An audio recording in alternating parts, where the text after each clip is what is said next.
Shalom Bapak Ibu Saudara yang terkasih di dalam Tuhan. Selamat pagi. Oh, ini apa karena bulan yang baru jadi kayak aduh gitu. Apa habis lomba 17-an ini ya. Pagi hari ini tanpa terasa Bapak Ibu Saudara, kita sudah memasuki bulan Agustus. Setengah tahun lebih kita sudah melewati tahun ini, dan tanpa kita sadari kita ada sampai saat ini semua karena kebaikan Tuhan, amin. Semua karena kasih Tuhan yang tidak pernah habis dalam kehidupan kita, sehingga kita boleh ada untuk saat ini. Pagi hari ini kita mau datang kepada Tuhan dengan penuh ucapan syukur, karena Tuhan begitu baik dalam kehidupan kita. Kasih-Nya tidak pernah berubah dahulu, sekarang, dan sampai selama-lamanya. Kita mau siapkan hati kita mau datang dalam hadirat Tuhan. Kita mau fokus, kita mau merendahkan diri di dalam hadirat Tuhan, bawa hati kita kepada Tuhan. Haleluya Yesus, kami datang Tuhan. Terima kasih Yesus Tuhan.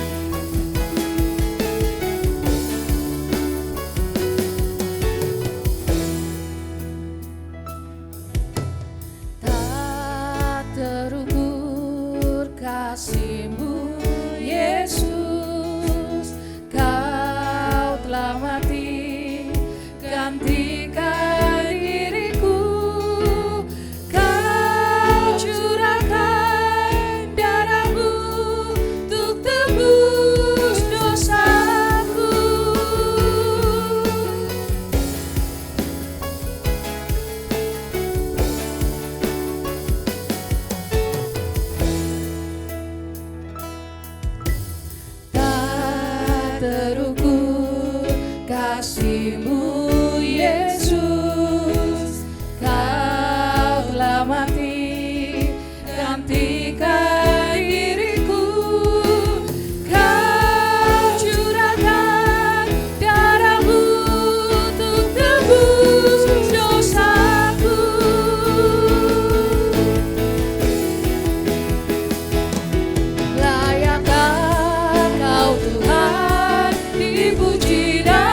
kami menyembah-Mu, kami tinggikan nama-Mu.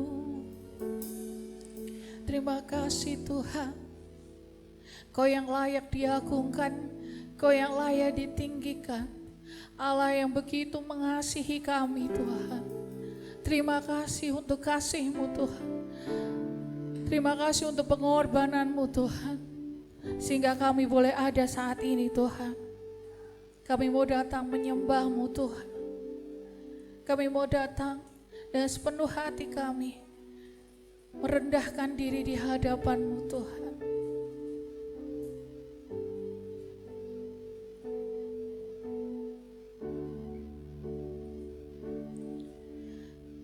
Haleluya Yesus Tuhan.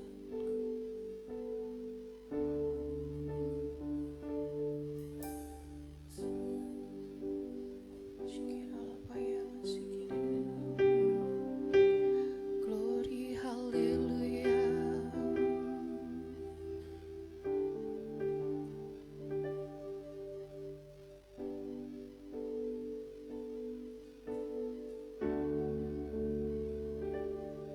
Ku sembah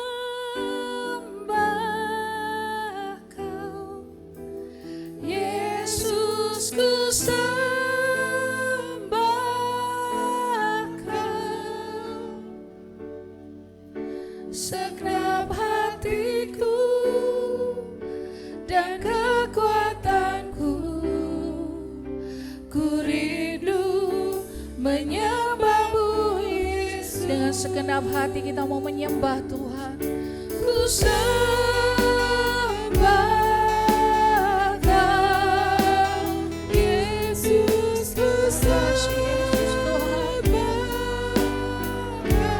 Dengan segenap hatiku Tuhan, segenap hatiku dan kekuatanku.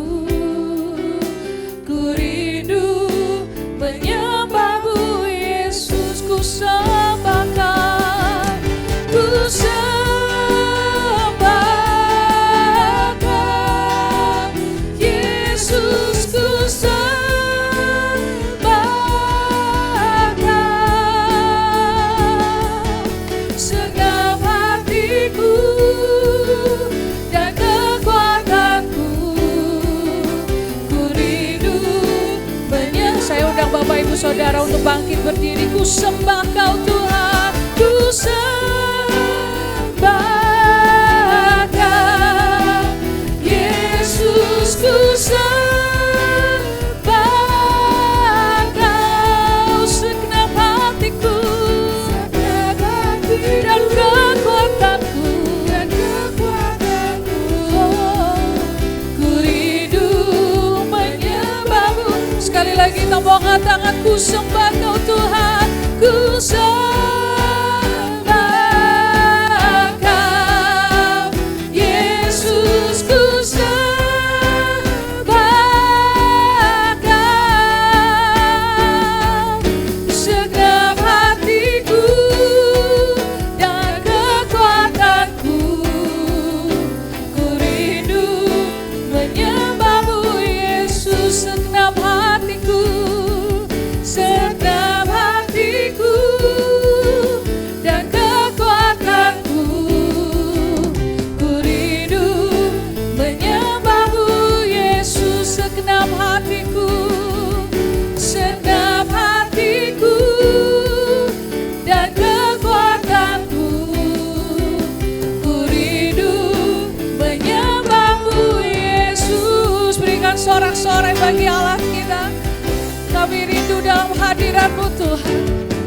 Pagi hari ini Tuhan kami nyatakan syukur kami di hadapan Tuhan. Karena kebaikan Tuhan yang begitu luar biasa dalam kehidupan kami. Engkau Allah yang luar biasa, Allah yang ajaib bagi kami. Pagi hari ini Tuhan kami mau datang dalam hadirat Tuhan, menaikkan setiap pujian kami di hadapan Tuhan. Kiranya Tuhan yang memberkati kami, berikan hati yang penuh dengan sukacita pada pagi hari ini. Sehingga kami boleh bersorak-sorai di hadapan Tuhan. Terima kasih Bapa, kami siap memuji dan memuliakan nama Tuhan. Hanya di dalam nama Tuhan Yesus Kristus kami berdoa dan mengucap syukur. Haleluya, amin. Berikan sekali lagi sorak-sorai bagi Allah kita. Haleluya. Kita boleh kasih tangan satu dengan yang lain, katakan hari ini hari yang luar biasa. Haleluya, kita mau sapa kanan kiri kita. Kita mau nyatakan hari ini Allah kita yang luar biasa. Kita mau katakan bahwa Yesus kita ajaib, Allah kita luar biasa.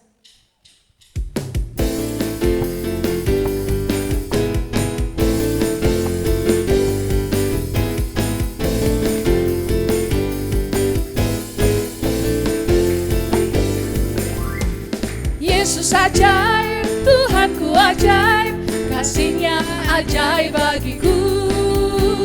Yesus ajaib, Tuhanku ajaib, rahmat-Nya kekal selamanya. Yesus ajaib, Tuhanku ajaib, kasih-Nya ajaib bagiku. Yesus ajaib, Tuhanku ajaib, rahmat-Nya kekal selamanya. Tak berubah kasih-Nya, setiap hari bertambah indahnya. Sampai bumi berlalu dan habislah ragaku, Yesusku ajaib bagiku.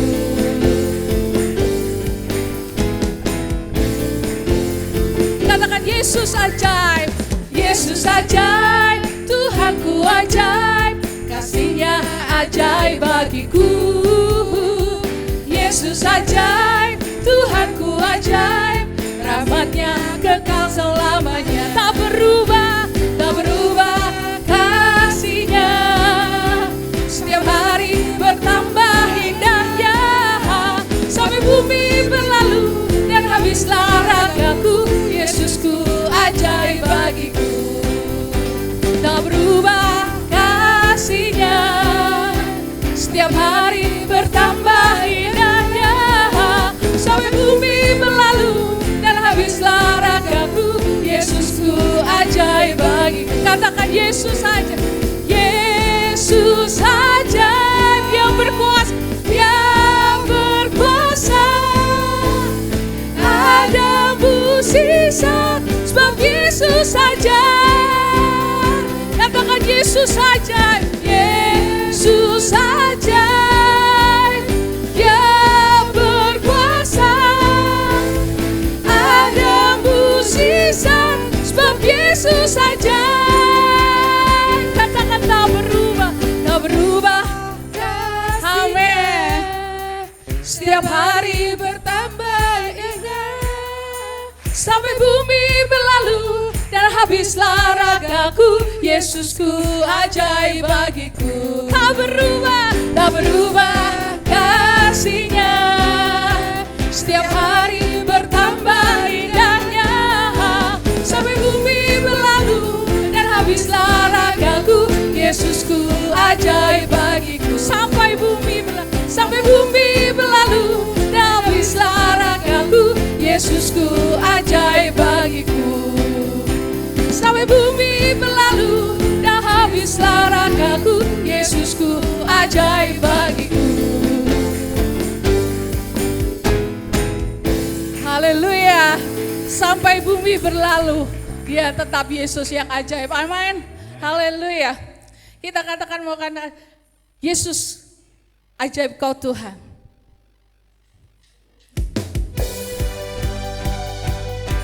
Tak terbayang kebesaran Tuhan dan tak terbanding kekuatan Tuhan.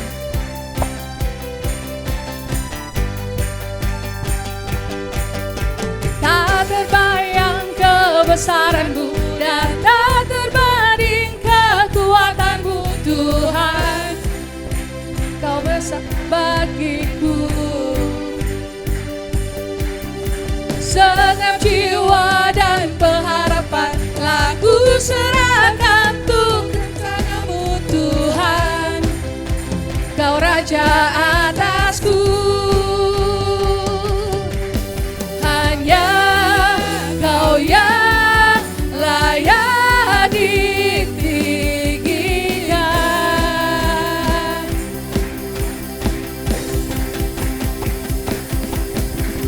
Ajaib Kau Tuhan, agung dan perkasa. Kau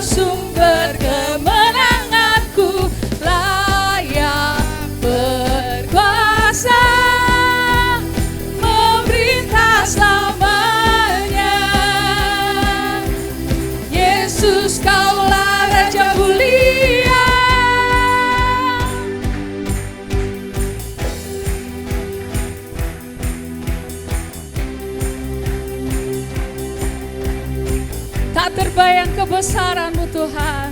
Tak terbayang kebesaran-Mu dan tak terbanding kekuatan-Mu Tuhan. Kau berkah bagiku. Segenap jiwa dan pengharapan telah ku serahkan untuk rencana-Mu Tuhan. Kau Raja atasku.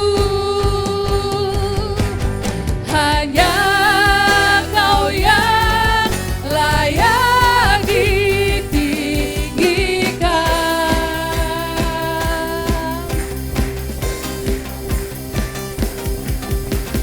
Ajaib Kau Tuhan, agung dan perkasa.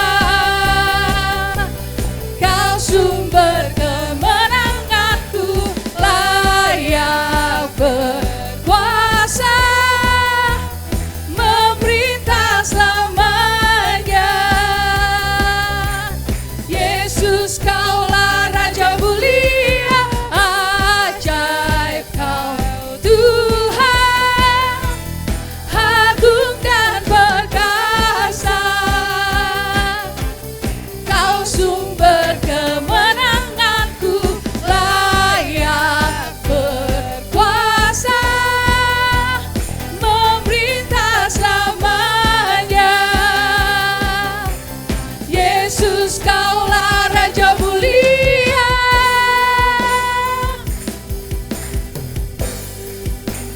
Raja mulia,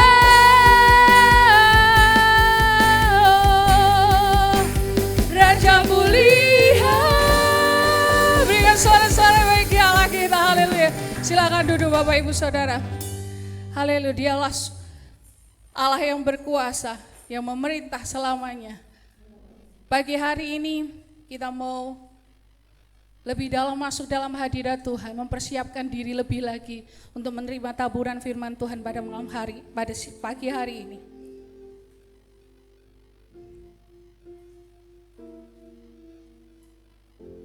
Kita mau nyatakan bahwa Tuhan kita adalah Tuhan yang luar biasa, Tuhan yang tidak terbatas.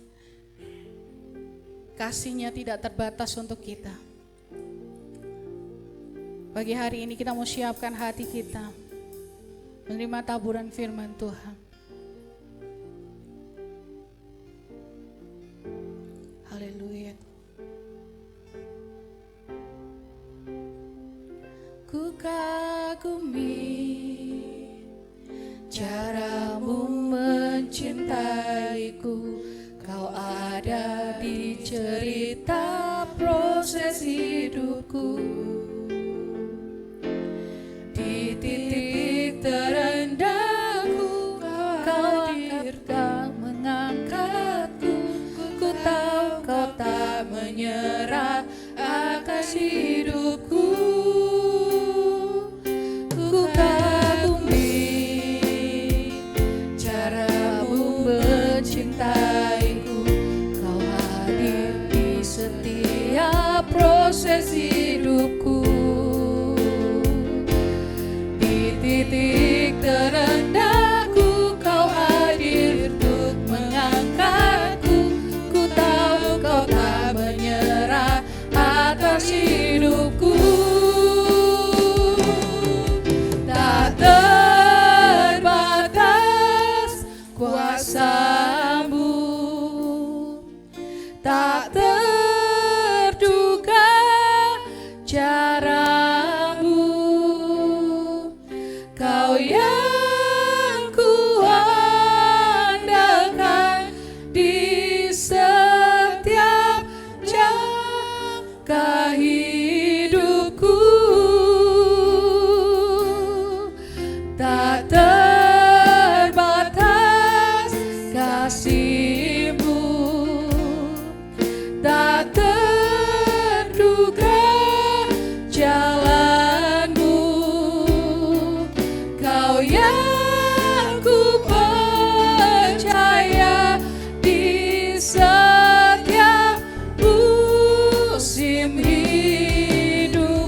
saudara untuk bangkit berdiri.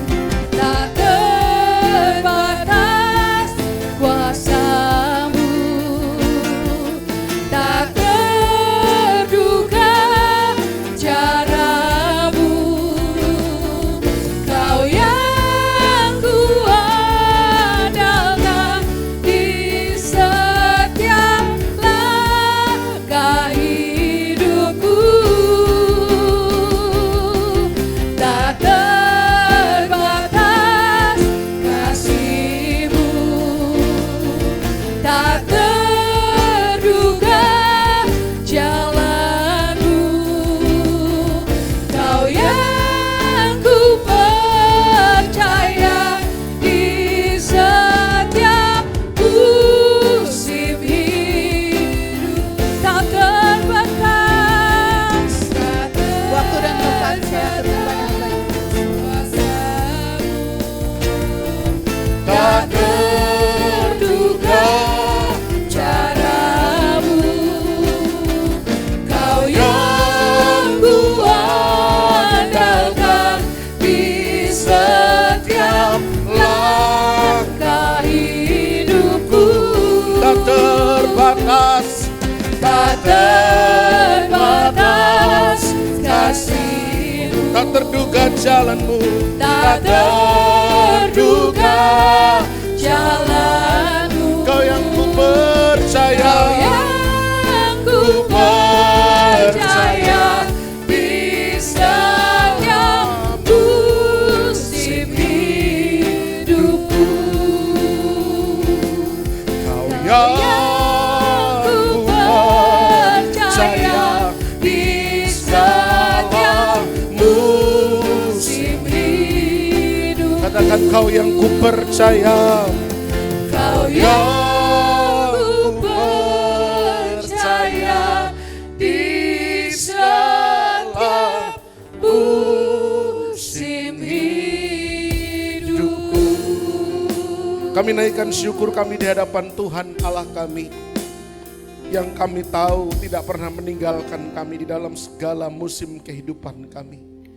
Ada musim-musim di mana kami harus menangis, hampir menyerah, rasa-rasanya kami putus asa, tapi Tuhan pun ada di sana. Ada musim-musim kehidupan di mana kami boleh tertawa bahagia, ada ucapan syukur, ada rasa syukur, dan kami percaya Tuhan pun yang memungkinkan itu semua terjadi. Oleh karena itu Tuhan, pantaslah kami bersyukur dan bangga punya Allah seperti Engkau, yang tidak pernah meninggalkan kami sendirian, yang selalu ada, berjalan bersama-sama dengan kami. Terimalah setiap nyanyian, pujian, penyembahan kami Tuhan, yang sudah kami naikkan, kami haturkan bagi Tuhan. Sebentar kami mau duduk diam mendengarkan firman-Mu, berbicaralah, bersabdalah atas kami siap mendengar. Roh Kudus urapi setiap kami, agar kami dimampukan memahami, mengerti, dan melakukan firman Tuhan. Kuasai hamba dalam segala keterbatasan hamba. Biarlah apapun yang hamba persiapkan dan akan sampaikan pagi hari ini, sungguh-sungguh berasal dari Tuhan. Biarlah kemuliaan Tuhan saja yang dinampakkan pagi hari ini. Dan biarlah ada perubahan sikap hati, perubahan pola pikir di dalam hidup kami masing-masing. Semua tanpa terkecuali. Dalam nama Tuhan kami Yesus Kristus kami siap sambut firman-Mu. Mari kita semua yang percaya berkata bersama-sama. Amin. Silakan duduk Bapak Ibu Saudara semua. Shalom. Shalom, selamat pagi Bapak Ibu Saudara. Bagaimana? Sehat semua? Sehat, puji Tuhan. Kita masih mencoba ruangan atas ya, tapi nanti kita coba lihat lagi. Karena mempersiapkan ruangan di atas itu capeknya 3 kali lipat dibandingkan mempersiapkan ruang bawah. Ya, karena ruangan di atas itu harus membawa naik kursi-kursi, membawa naik perlengkapan musik ini semua. Dan saya rasa luar biasa perjuangan tim perlengkapan. Oleh karena itu kita lihat nanti bagaimana, apakah nanti ke depan kita kembali lagi ke bawah sambil kita mempersiapkan tim perlengkapan mungkin dengan jumlah lebih banyak, lebih solid, lebih komitmen, supaya membawa naik semua perlengkapan ke atas ini terasa lebih ringan. Ya, tapi setidaknya ada suasana baru di atas ya, ruangan lebih besar, lebih lega. Ya, harapannya yang ibadah pun bisa lebih nyaman. Oke, nah kita akan masuk di tema yang baru Bapak Ibu Saudara. Judulnya adalah The Unlimited God atau Allah Tuhan yang tidak terbatas. Kalau Bapak Ibu lihat foto undangannya, yang saya salah ya, undangannya betul di gambarnya jam 8. Terima kasih Bu Lia koreksinya. Tapi karena saya mungkin masih ngantuk, pagi-pagi baru posting. Saya nulis ibadah jam 7 dan jam 5. Ya, jadi Bapak Ibu bingung lagi ibadahnya jam itu atau jam 8 gitu ya. Nah di undangan yang saya gambarkan itu ada foto, ada gambar Tuhan memberi makan 5.000 orang, betul? Ya. Tapi tema khotbah hari ini, khotbah yang saya sampaikan tuh nggak ada satu-satu pun nyinggung perikop ini sebenarnya ya. Itu hanya nek coro-coron itu iklannya gitu ya, hanya promosinya. Tapi nanti pembahasannya tidak ada kaitannya dengan 5 roti dan 2 ikan, nggak ada. Tapi saya hanya mau menggambarkan bahwa Tuhan kita itu maha luar biasa, maha kuasa. Ya, salah satu mujizatnya 5 roti 2 ikan.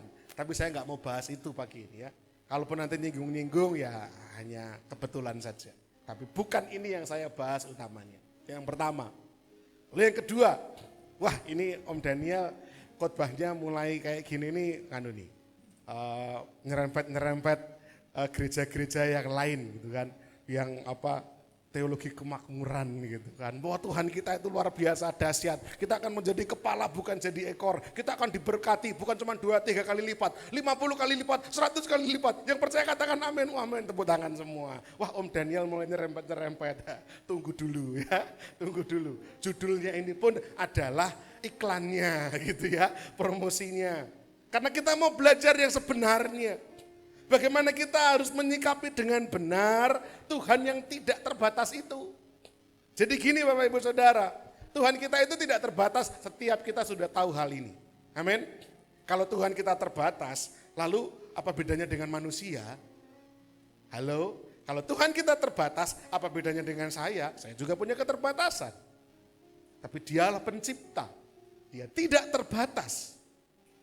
Hanya ketidakterbatasan Tuhan, kemahakuasaan Tuhan ini harus kita respon dengan benar. Supaya kita tidak menjadi orang-orang Kristen yang selalu mengeksploitasi Tuhan. Njaluk sama Tuhan. Loh kan Tuhan tidak terbatas Om. Betul, Tuhan pun tidak marah kalau kita minta. Tapi apakah kita mau selalu menjadi orang Kristen yang setiap kali datang kepada Tuhan hanya untuk meminta? Itu pertanyaannya. Ya, oleh karena itu kita mau belajar bersama-sama. Kita masih sampai di fase yang ketiga. Ya, kemarin kita sudah sampai fase yang ketiga mulai bulan lalu. Ya, di bulan Juli. Ya, kita sudah sampai di sini mengenalkan Kristus. Nah, dengan mengenalkan salah satunya adalah kemarin kita belajar dipenuhi dalam kepunahan Allah, yaitu bagaimana kita merasa cukup dengan adanya Tuhan. Kristus cukup bagiku. Kita tidak akan mungkin bisa menceritakan Tuhan kepada orang kalau kita belum merasa cukup dengan adanya Tuhan. Kita belum bisa menginjil dengan benar kalau kita masih merasa hidup kita itu dengan adanya Tuhan masih kurang. Kita masih butuh-butuh yang lain. Kalau Tuhan belum menjadi segala-galanya dalam hidup kita, kita akan kesulitan untuk menceritakan tentang Tuhan. Ya, nah sekarang kita akan sampai di bagian yang kedua dari mengenalkan Kristus, yaitu mengandalkan kuasa Allah. Kita mau mengandalkan kuasa Allah, tetapi dengan sikap yang benar. Ya, katakan kanan kiri kita, andalkan kuasa Allah. Katakan kanan kiri Bapak Ibu Saudara, andalkan kuasa Allah. Kita mau mengandalkan kuasa Allah, tapi dengan respon yang benar. Ayatnya sekarang kita baca. Ya, nah ini kalau khotbah minggu pertama, ini khususnya buat para pengkhotbah ini ya, Pak Heri, Mas Nunus, Bu Retno dan yang lain-lain ini pasti harus kudu siap-siap ini ya. Ki arai meneng ngendi gitu ya, supaya nanti minggu kedua, minggu ketiga, minggu keempat ndak keliru, ndak lalu terus geser gitu ya. Nah, 2 Korintus 9 ayat 7 sampai 8. Kita baca bersama-sama Bapak Ibu. Ini ayat Mas kita bulan ini. 2, 3. Hendaklah masing-masing memberikan menurut kerelaan hatinya, jangan dengan sedih hati atau karena paksaan, sebab Allah mengasihi orang yang memberi dengan sukacita. Dan Allah sanggup melimpahkan segala kasih karunia kepada kamu, supaya kamu senantiasa berkecukupan di dalam segala sesuatu, dan malah berkelebihan di dalam pelbagai kebajikan. Wah, mulai nih. Om Daniel mulai nyinggung-nyinggung masalah memberi. Wah, ini mesti mau ada proposal ini ya. Bahkan memberi dengan sukacita. Wah, ini gereja main dua program apa ini kok jemaat kok diajari memberi ya. Bahkan kalau kita bisa memahami, maka Tuhan akan memberikan kita kecukupan. Wah, baterainya mau habis nih ya. Kecukupan dalam segala sesuatu, bahkan malah berkelebihan. Wah, ini MCC lagi punya proyek apa? Apakah MCC mau menagih jemaat untuk memberi dengan sukacita? Bahkan ada satu ayat yang tidak saya buka, tidak saya tulis di sini, tapi Bapak Ibu boleh baca ayatnya yang ke-6. Yuk dibaca ayatnya yang ke-6. Ayat yang ke-6 nih asik nih, ya ayat yang ke-6. Saya bacakan Bapak Ibu cermati baik-baik. 2, 3 ya, perhatikan. Camkanlah ini. Camkanlah ini apa? Orang yang menabur sedikit akan menuai sedikit juga, dan orang yang menabur banyak akan menuai banyak juga. Lah, ayo, mau nabur dikit apa mau nabur banyak kita? Nah ini Om Daniel ini mulai bahas masalah menabur ini. Butuh berapa tuh Om gitu kan? Ada program apa tuh Om gitu? Kenapa kok tiba-tiba dari Kristus cukup bagiku, sekarang tiba-tiba langsung memberi, menabur, dicukupkan, bahkan berkelimpahan. Ada apa sebenarnya? Nah, karena saya mau membawa Bapak Ibu Saudara punya pengertian yang benar tentang Allah yang luar biasa, tentang bagaimana kita harus memberi dengan sikap hati yang benar, dan bagaimana nanti kita akan menikmati janji Tuhan dengan cara yang benar juga tentunya ya. Nah, Bapak Ibu Saudara, saya mau membawa dulu dalam sebuah pemikiran yang hari-hari ini disebut dengan teologi kemakmuran. Hari-hari ini gereja itu sedang diserang dengan cara berpikir seperti ini.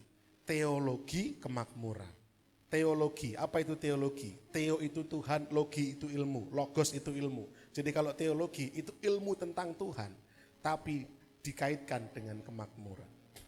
Nah, gimana caranya kita bisa tahu kalau khotbahnya Bapak Pendeta ini atau gereja ini itu menganut teologi kemakmuran apa enggak?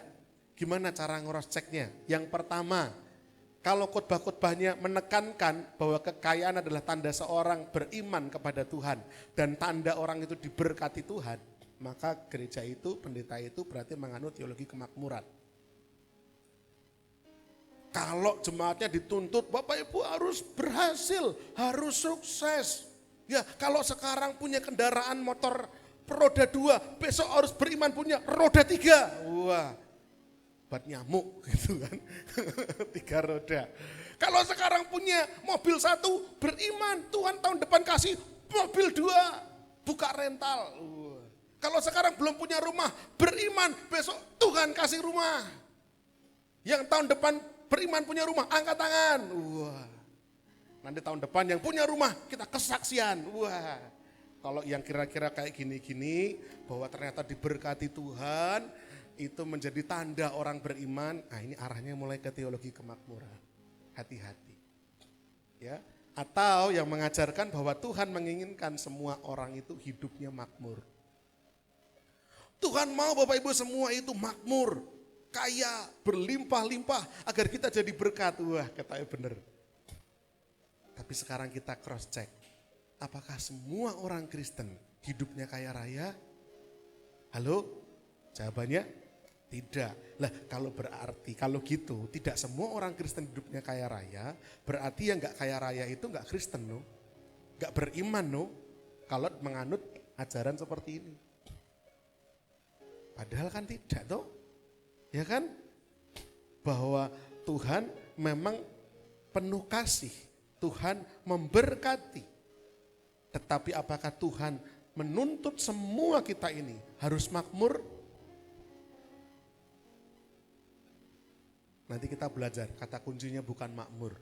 Kata kuncinya adalah cukup. Nanti kita akan belajar. Teologi ini juga mengajarkan, mengutamakan kesaksian tentang kekayaan, keberhasilan karir. Jadi yang kesaksian-kesaksian itu intinya kayak gini. Jadi nanti yang mau ibu mau kesaksian tentang apa? Wah, saya kesaksian ternyata ketika saya sakit Tuhan tidak sembuh-sembuhkan saya. Ternyata tujuannya untuk saya jadi berkat bagi orang lain. Wah, jangan dulu ya Bu, kesaksian disimpan dulu ya. Medeni soalnya gitu kan. Tanya, Bapak kesaksian tentang apa? Oh, saya kesaksian dulu warung saya bangkrut, sekarang saya jadi 3 warung. Wah, kesaksian Pak. Itu bagus itu. Jemaat harus terinspirasi, diberkati. Nah, kesaksiannya yang kesana-kesana, hati-hati. Teologi kemakmuran. Ya. Lanjut, apalagi mengajak jemaat untuk memberi supaya berinvestasi demi mendapatkan imbal balik berkali-kali lipat. Ngajak jemaat memberi. Hari ini kita sedang punya proyek yang besar sekali. Wah, kita sedang melakukan ini, melakukan itu, melakukan ini, melakukan untuk pekerjaan Tuhan. Kita percaya pasti Tuhan akan memberkati. Oleh karena itu Bapak Ibu Saudara, mari berikan apa yang kamu miliki. Berikan untuk Tuhan supaya proyek ini berhasil. Nanti ingatlah, percayalah Tuhan akan mengembalikan 10 kali lipat, 20, 50, 100. Wah, Tuhan harus kayak kripto. Tahu kripto ya? Investasi. Ibu mau nabung berapa? 10 juta. Wah, nanti akan terima 20 juta. Kalau sama Tuhan, bukan kayak gitu matematikanya. 10 juta jadi 100 juta. Yang percaya katakan amin. Amin. Wah, luar biasa. Teologi kemakmuran. Kalau yang benar, harta kita milik siapa? Milik Tuhan. Kalau kita kasih 10 juta, mau Tuhan balik ke mau nggak balik ke, wong itu punyanya Tuhan. Itu yang benar. Kalau kita ngasih 10 juta, Tuhan, kapan ya Tuhan 100 jutanya Tuhan? Bulan depan, Tuhan kok belum ya Tuhan? Tahun depannya lagi, oh, kok Tuhan mungkin lupa Tuhan ya. Saya tak nambahin lagi 10 juta lagi, buat menolongi lagi Tuhan. Tuhan 10 juta lagi Tuhan, berarti nanti baliknya harus lebih banyak lagi Tuhan. Terus apakah seperti itu caranya? Enggak. Ya, ciri-ciri berikutnya. Lalu mendorong jemaat untuk berpikir positif. Sebagai bentuk tindakan iman untuk mengakses. Jadi jemaat dilatih untuk berpikir positif. Untuk mengakses berkat Tuhan, Anda harus membayangkan, memvisualisasikan. Ya, ambil kertas, terus tulis di kertas itu, cek 100 juta rupiah. Tempelkan di atap rumah. Setiap Bapak Ibu tidur, melihat 100 juta, 100 juta. Doakan dalam nama Yesus 100 juta. Wah, itu setiap malam bayangkan. Bahkan hirup uang 100 juta. Pikirkan. Nanti Ibu akan menerima 100 juta. Lalu kita melakukan itu. Itu teologi kemakmuran. Itu sudah namanya New Age Movement. Gerakan aliran baru. Hari-hari ini lagi rame. Padahal itu sebenarnya sudah cukup lama. 2002, 2003, 2004 kira-kira lah, itu buku booming namanya The Secret, mengajarkan bagaimana kita harus punya cara berpikir itu menarik, attract gitu ya. Dia mengajarkan hukumnya namanya Law of Attraction, hukum menarik. Gitu. Jadi kalau Bapak Ibu berpikir tentang kesehatan, nah kesehatan akan datang. Bapak Ibu berpikir tentang jodoh, aku mau jodoh, tulis kriterianya, tinggi, langsing, apalagi putih, ayu dan segala macam ya, laki-laki ini nulis semua kriterianya. Kenapa kok yang datang kok ndek, lemu Tuhan? Waduh, ini apa Tuhan itu kan? Mungkin kalau saya belum visualisasikannya, bayangkan lagi, enggak bisa kayak gitu. Hati-hati yang seperti itu, mengajarkan cara berpikir positif, menarik. Itu arahnya teologi kemakmuran. Loh, tetapi ayatnya yang Om Daniel buka tadi, ayat 6, camkanlah ini. Menabur banyak, menuai banyak. Loh, mirip-mirip Om? Oh iya. Ayat yang ke-7, apa tadi kita baca ayat yang ke-7? Oh, memberi dengan kerelaan hati, bukan dengan paksaan. Oh, ini kan juga memberi Om. Dengan kerelaan hati, bukan dengan paksaan, tapi dengan sukacita. Terus juga ada janji bahwa Tuhan akan mencukupkan, bahkan melimpahkan. Loh, mirip-mirip loh Om. Mirip-mirip ini. Iya mirip memang. Tapi tidak sama. Serupa tapi tak sama. Nah, apakah Rasul Paulus memang sedang mengajarkan teologi kemakmuran? Jawabannya tidak. 2 Korintus 9 ayat 7 dan 8 Bapak Ibu Saudara. Memang Rasul Paulus mengajarkan jemaat Korintus untuk memberi bagi pelayanan. Tapi garis bawahi ini. Yang pertama, Rasul Paulus memang mendorong jemaat Korintus untuk memberi. Tapi pertama, bukan karena Rasul Paulus butuh uang. Tidak. Yang kedua, bukan karena Rasul Paulus karena butuh terus minta uang. Bukan. Apalagi yang ketiga, karena Rasul Paulus cinta uang, itu apalagi? Bukan. Bukan itu alasan Rasul Paulus menuliskan 2 Korintus pasal 9 ayat 6, 7, dan 8. Bukan karena dia perlu uang untuk bangun gereja, untuk pelayanan, atau untuk kehidupannya sendiri. Bukan karena dia minta uang.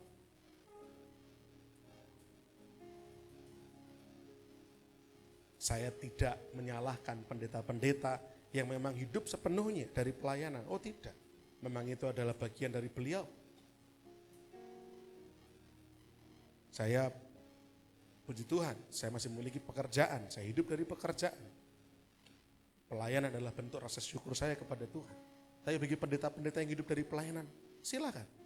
Tapi jangan memperkaya diri dengan uang dari pelayanan.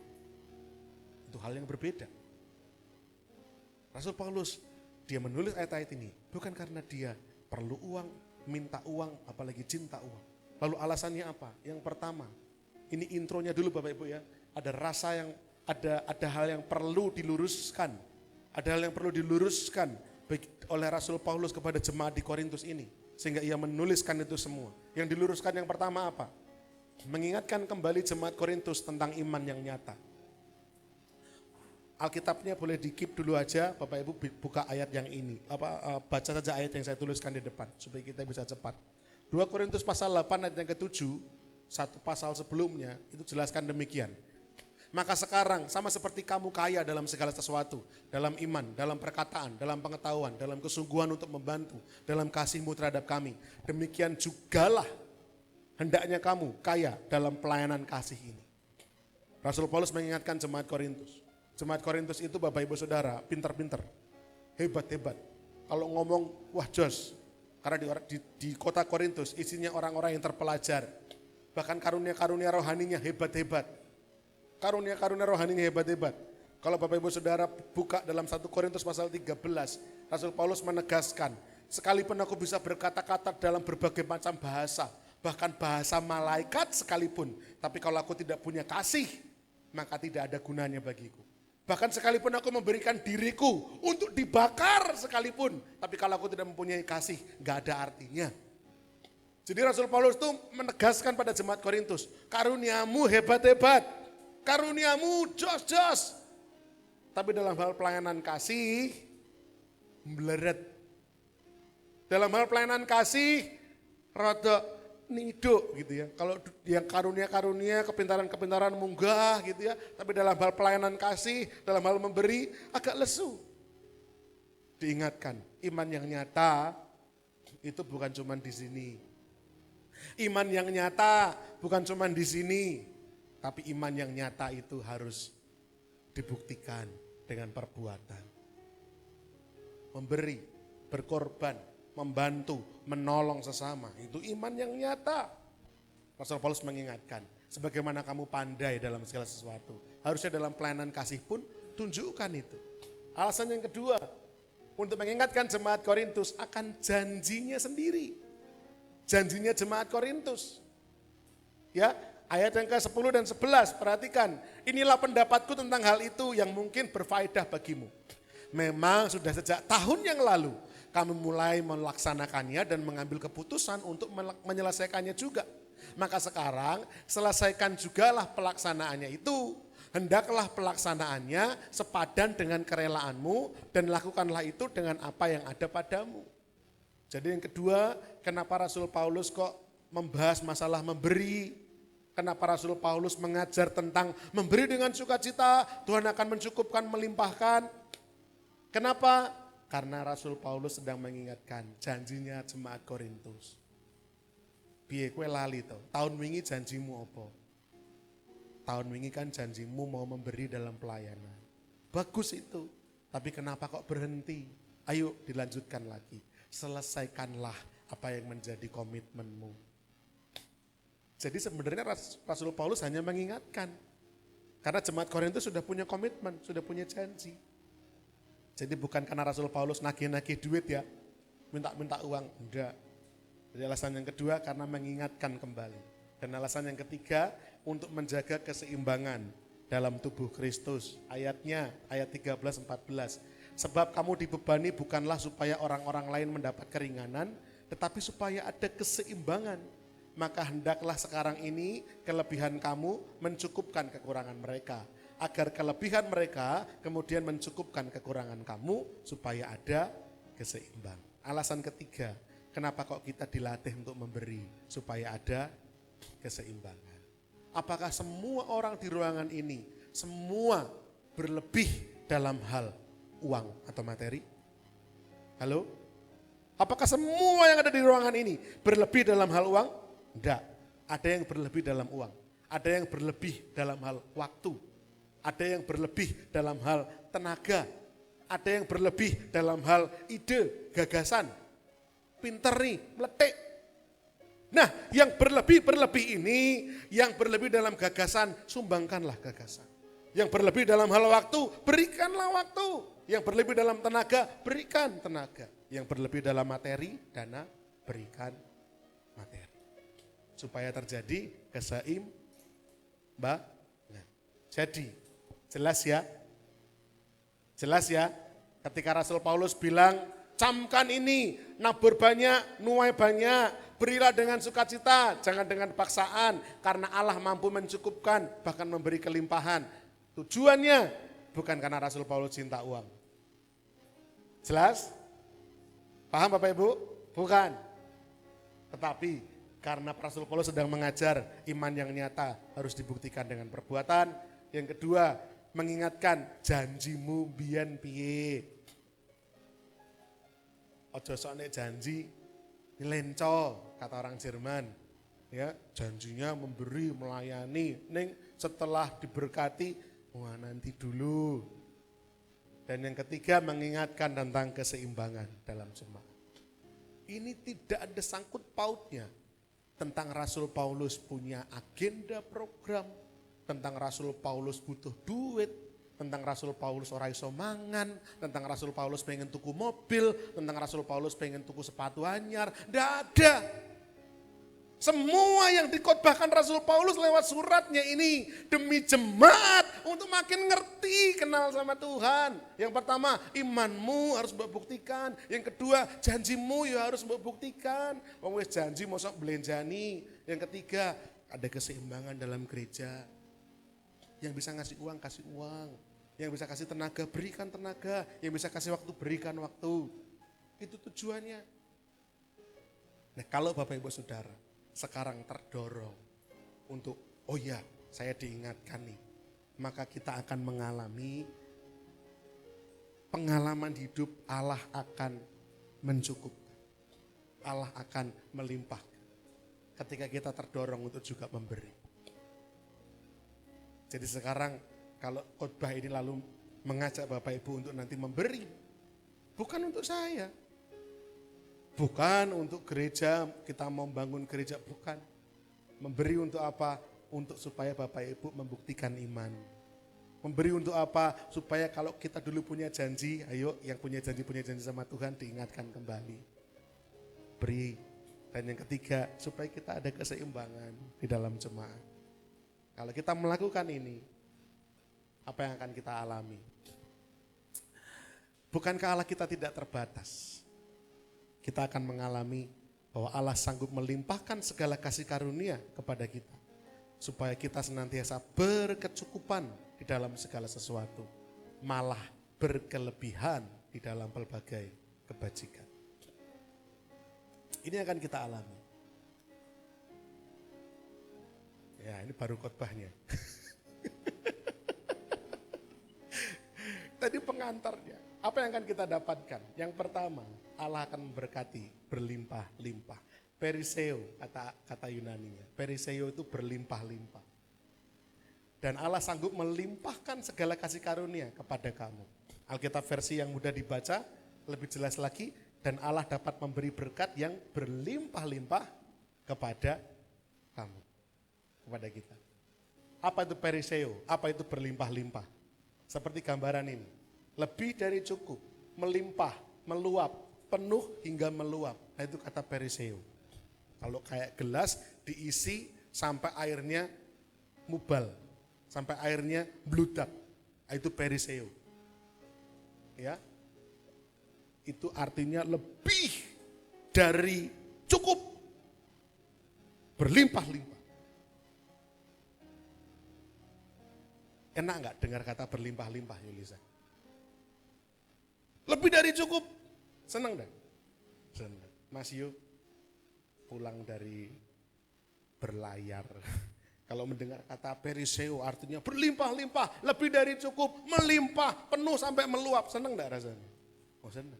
Bulia, senang. Mas Heri, oh senang banget. Karena kita berpikirnya yang melimpah-limpah itu berkatnya. Nah, sekarang coba. Ada ayat di dalam 2 Korintus pasal 1 yang bunyinya, sebab sama seperti kami mendapat bagian berlimpah-limpah dalam kesengsaraan Kristus. Masih senang dengar kata berlimpah-limpah? Bulia, masih senang dengar kata berlimpah-limpah? Kalau berlimpah-limpah berkat, yes amin om. Berlimpah-limpah sukacita, yes amin om. Berlimpah-limpah pengharapan, haleluya. Berlimpah-limpah penderitaan, berlimpah-limpah kesengsaraan. Tapi Rasul Paulus tegaskan, sama seperti kami mendapat bagian berlimpah-limpah dalam kesengsaraan Kristus. Demikian pula oleh Kristus kami menerima penghiburan berlimpah-limpah. Hidup di dalam Kristus akan membawa kita mengalami kesengsaraan karena Kristus, namun juga dimampukan melalui penghiburan karena Kristus. Sekarang gini Bapak Ibu Saudara. Gimana rasanya Mas Yohanes ini bisa merasakan tidur, bisa merasakan enaknya tidur yang lelap sekali. Gimana rasanya? Gimana Mas Yohanes bisa mengecap tidur yang lelap sekali? Gimana rasanya Mas Yohanes bisa membedakan nikmatnya tidur yang lelap sekali? Kalau belum pernah mengalami sengsaranya, tidak bisa tidur. Betul? Kalau kita pernah mengalami susahnya angel turu, susahnya nggak bisa tidur, tiba-tiba diberi tidur yang lelap sekali. Bapak Ibu akan melihat ternyata tidur yang lelap itu adalah berkat yang melimpah-limpah toh. Halo? Saya, telinga kiri saya berdengung 24 jam sehari, tidak bisa hilang suaranya, ada suara dengung. Sehingga saya bilang Bapak Ibu Saudara, kalau Bapak Ibu Saudara bisa menikmati suasana sunyi, sepi, hening, sehening-heningnya, itu berkat yang luar biasa. Karena saya sudah tidak bisa lagi merasakan itu. Jadi ketika hening, suara di sini akan terasa makin keras. Gitu, suaranya kayak gitu. Makin hening, makin sunyi, makin sepi, di kepala saya suaranya makin keras. Jadi ternyata kalau sampai Bapak Ibu Saudara bisa merasakan hening sehening-heningnya, itu berkat yang berlimpah-limpah loh. Karena saya tidak bisa lagi merasakan itu. Maksudnya begini, berkat yang berlimpah ini sesungguhnya telah kita rasakan. Setiap kita. Bulia, ibu sudah merasakan berkat yang berlimpah-limpah. Kenapa? Ada fase di mana Tuhan izinkan, ada penderitaan yang berlimpah-limpah. Jadi sekarang pun saya dalam kelimpahan bersama dengan Tuhan. Kenapa? Karena saya pernah mengalami satu titik di mana rasa-rasanya tidak bisa bertahan. Sengsara yang berlimpah-limpah. Jadi kalau kita bilang berkelimpahan itu selalu dibuktikan dengan cincin berlian, anting berlian, kalung berlian, mobil mahal, rumah mewah. Tidak. Kelimpahan dari Tuhan adalah bagaimana Tuhan menolong Bapak Ibu Saudara dari titik terendah yang pernah kita alami. Itu kelimpahan dari Tuhan. Amin. Jadi sekarang kalau kita dengar kata berlimpah-limpah, jangan membayangkan yang wah, heboh-heboh. Tapi pikirkan baik-baik. Di dalam kehidupan kita pun, kita sudah punya yang namanya kelimpahan. Eli pernah mengalami titik di mana rasanya setiap hari Monggor pengen mati aja. Aku pengen mati, neng kok orang mati-mati. Tapi ketika sekarang penuh dengan pengharapan, penuh dengan antusias, ada rasa di mana saya bermanfaat, saya berguna bagi banyak orang, itu kelimpahan Tuhan. Kenapa? Karena ada masanya. Beliau merasakan penderitaan yang berlimpah-limpah. Di dalam Kristus, Tuhan akan latih kita mengalami penderitaan yang berlimpah, kesengsaraan yang berlimpah. Dan di dalam Kristus juga kita akan menemukan penghiburan yang berlimpah-limpah. Amin. Itu periseo. Siapkah kita? Teologi kemakmuran seolah menolak penderitaan dan hanya memburu kemakmuran dan kelimpahan. Tetapi Injil yang murni, kelimpahan dari Allah adalah bagian yang tidak dapat terlepas dari pengalaman penderitaan bersama Allah. Injil kemakmuran itu seakan-akan menolak sakit penyakit. Injil kemakmuran seakan-akan menolak kemiskinan. Injil kemakmuran menolak penderitaan. Tapi Injil yang murni merangkul penderitaan sebagai satu bagian yang sama. Karena dengan penderitaan kita beroleh penghiburan dari Tuhan. Amin.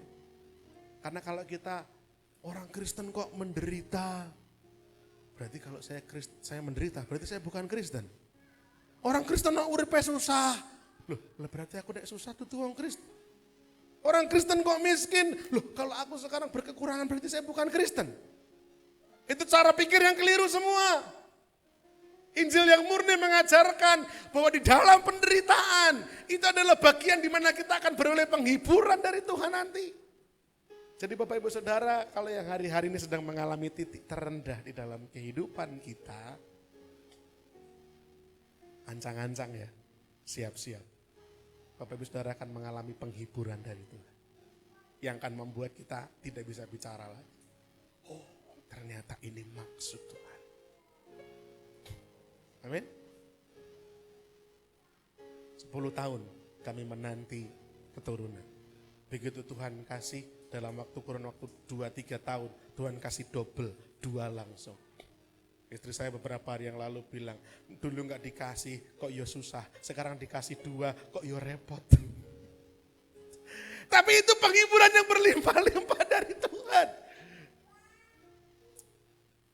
Setiap kita, ketika pernah mengalami penderitaan yang berlimpah, jangan takut, ada bagian nanti penghiburan berlimpah-limpah akan kita terima dari Tuhan. Amin.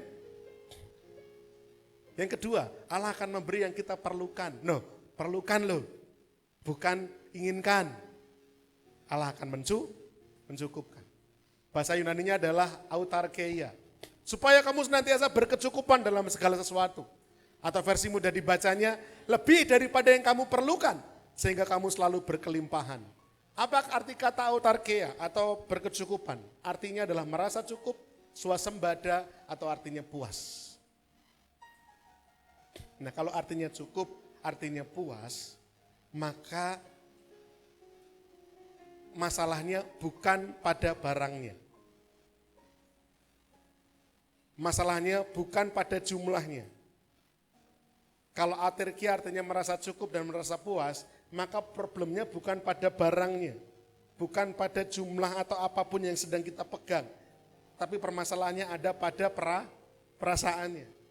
Karena kan merasa cukup, merasa puas. Jadi apapun yang saat ini ada di dalam genggaman tangan kita, mari kita belajar merasa cukup dan mari kita belajar merasa puas. 1 Timotius 6 ayat 7 sampai 10. Ya, dengan cepat aja saya bacakan. Kemarin saya bahas dengan Mbak Vivin dan Mas Lambang ya dalam katekisasi pranikah. Sebab kita tidak membawa sesuatu apa ke dalam dunia dan kita pun tidak dapat membawa apa-apa keluar. Asal ada makanan dan pakaian, cukuplah. Tetapi mereka yang ingin kaya terjatuh ke dalam pencobaan, ke dalam jerat dan ke dalam berbagai-bagai nafsu yang hampa dan yang mencelakakan, yang menenggelamkan manusia ke dalam keruntuhan dan kebinasaan. Karena akar dari segala kejahatan ialah cinta uang. Sebab oleh memburu uanglah beberapa orang telah menyimpang dari iman dan menyiksa dirinya dengan berbagai-bagai duka. Yang kedua, Allah akan mencukupkan, akan memuaskan kita. Nah, kuncinya sekali lagi, bukan pada jumlahnya, bukan pada barangnya. Merasa cukup dan merasa puas, kuncinya adalah pada perasaan hatinya. Bagaimana kita merasa cukup dan bagaimana kita merasa puas. Oke, nah Rasul Paulus pernah menulis surat kepada anak rohaninya, namanya Timotius. Tim, belajar ya satu hal ini. Apa itu? Pikirkan tentang pentingnya rasa cukup. 1 Timotius 6 ayat 1-10 setidaknya mengajarkan 4 hal ini. Yang pertama apa? Semua harta itu hanya sementara. Maksudnya sementara gimana? Hanya berlaku di dunia. Selesai kita di dunia, apa yang kita miliki, semua yang kita punya, kepemilikan kita nggak akan kita bawa ke sana. Mau Bapak Ibu punya sedikit, mau Bapak Ibu punya banyak, itu semua hanya berlakunya di dunia. Tidak berlaku di surga. Gak ada. Apa yang kita punya, saya ulang lagi, mau sedikit, mau banyak, itu hanya berlakunya di dunia. Ketika nanti Bapak Ibu tutup mata di bumi, buka mata di surga, itu semua tidak ada artinya. Jadi Rasul Paulus bilang, kita datang tidak bawa apa-apa, kita pulang pun kita nggak bawa apa-apa. Yang pertama itu. Yang kedua, ada makanan dan pakaian, cukuplah, kata Rasul Paulus kepada Timotius. Jadi yang kedua, rasa cukup itu bermula dari mulai kita mendahulukan yang utama. Rasa cukup itu bermula dengan kita mendahulukan yang utama. Apa yang utama? Nah, Bapak Ibu masing-masing punya prioritasnya sendiri-sendiri. Ada yang utama adalah cicilan rumah, ada yang utama adalah cicilan motor, ada yang utama adalah cicilan ini, cicilan itu sampai pecicilan. Lah monggo silakan. Intinya dahulukan yang utama. Maka rasa cukup akan dimulai. Makanan dan pakaian itu kan berbicara mengenai yang utama. Kalau yang utama sudah terpenuhi, cukuplah itu.